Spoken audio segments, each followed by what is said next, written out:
Well, hello there today, everybody.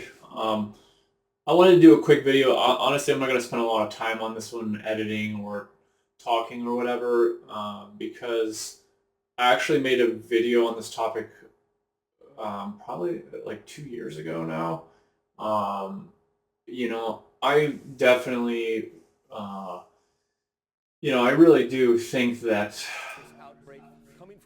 I really thought several years ago, actually, that COVID was likely not only funded by our government, but um, escaped from the lab in which where the outbreak occurred in China.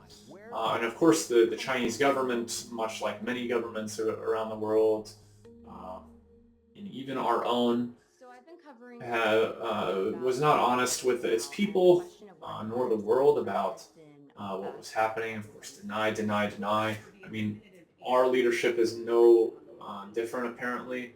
But what's fascinating to me is how, and is really eye-opening, is that we have videos. Brett Weinstein called this called this essentially, and several. I mean, there's probably many other people besides him, um, called this occurrence over 3 years ago, and this is published in June 2020. Uh, and essentially centers around uh, the lab leak hypothesis, and pretty much they go. This podcast is 2 hours, so yeah, I'm not going to dive into it. And my point earlier too was YouTube actually censored when I was simply talking about my experience with the COVID vaccine and having a side effect from it. YouTube actually censored my video, and I know that I believe Brett and Heather Weinstein have still been demonetized, although they do have sponsors. YouTube has demonetized them, and so what's the travesty here now is, as many have pointed out, and as I've been a victim, I don't care much to claim victimhood, but um, it's really important to get the truth out there. I mean, really, I think the truth matters, and now I think our society, in many ways, and I don't want to digress or tangent here too much, but when we stray far away from the truth and we are lied to by our governments and the institutions who are supposed to protect us, who are supposed to serve us, I don't know how sustainable that is. I really think that uh, this probably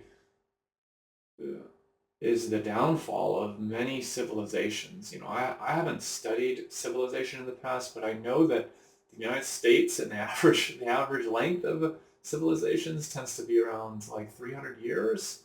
Um, but um, you know, the truth is really important and really matters. And when we have these governments and even our own here lying to us about COVID, and like Dr. Fauci, another key proponent here is Dr. Fauci. Dr. Fauci lied repeatedly and denied that NIH was funding this lab in Wuhan, and that has been essentially, it was proven years ago, and there's tons of documentation.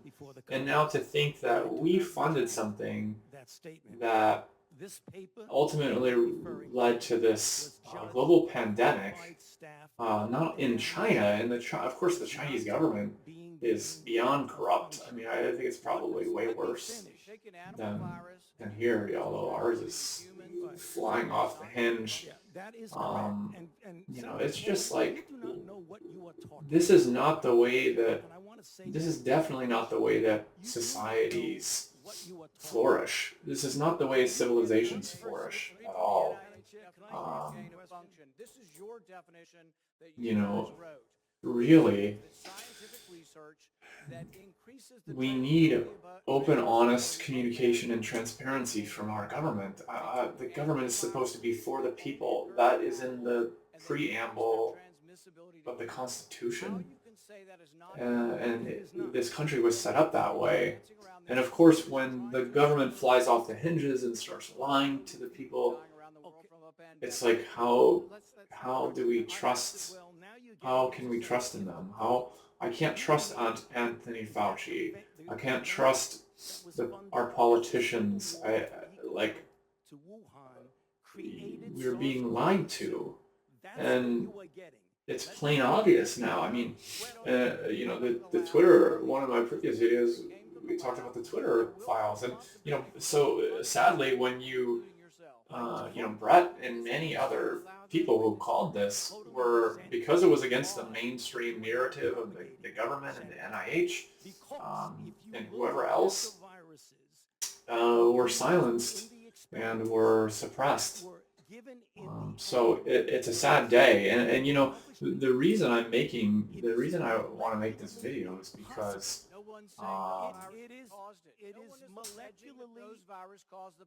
the reason I really want to make this video is because there is this.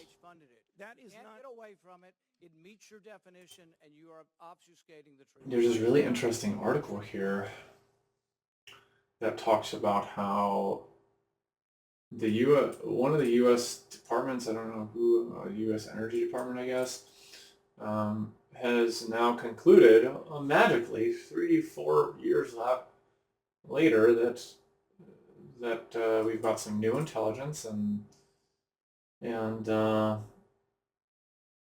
what? Made a judgment in low confidence that lab leaks is most likely. Oh, okay. So it's not.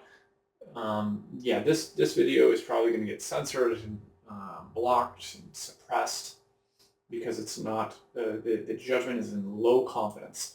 So, in summary, there are so many different points that point to the lab. I mean, everything. If you take all of the, circumstance, the expert virologists who've looked at the virus and seen its structure and are familiar with them. Also, the location. I mean, come on. The first cases were immediately identified in China, where the lab was located. So it's like, I mean, come on. How much more evidence do we need? Specifics of the new intelligence made unclear. Since the outbreak, there's been widespread speculation virus stemmed from a lab leak.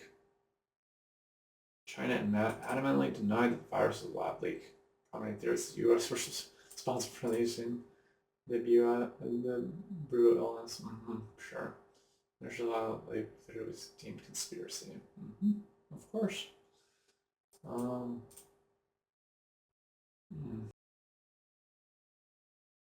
And so what you're seeing is people coming to hate experts and coming to hate institutions because they're realizing that these institutions lie to them at a level that they've never considered unless they were Alex Jones fans.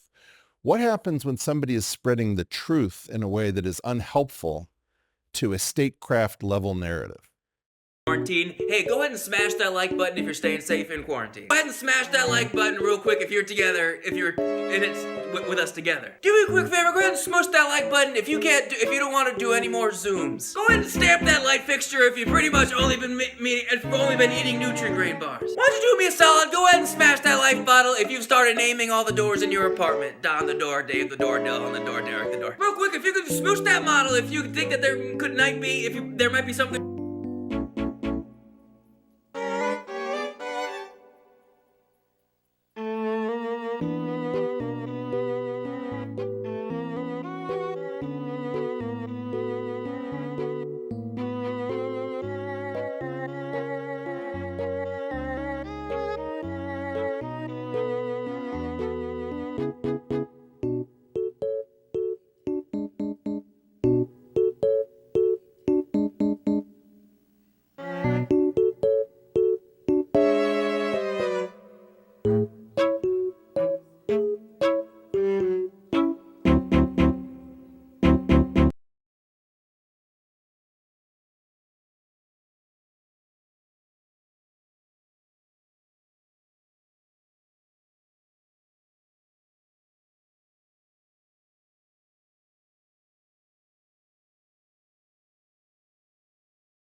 Dr. Redfield, has gain of function created any life-saving vaccines or therapeutics? So one other path of questioning for you, Dr. Redfield. Proponents of this research claim it may result in vaccines or maybe even stop a pandemic. Dr. Redfield, has gain of function created any life-saving vaccines or therapeutics to your knowledge? Not to my knowledge. Has gain of function stopped a pandemic, in your opinion? No, on the contrary, I think it probably caused the greatest pandemic our world has seen. Do you find any tangible benefits to gain of function research at this time? I personally don't, but I do want to stress, I think the men and women that support it are people of good faith because they truly believe it's going to lead to a potential benefit. I disagree with that assessment. So one other path of question.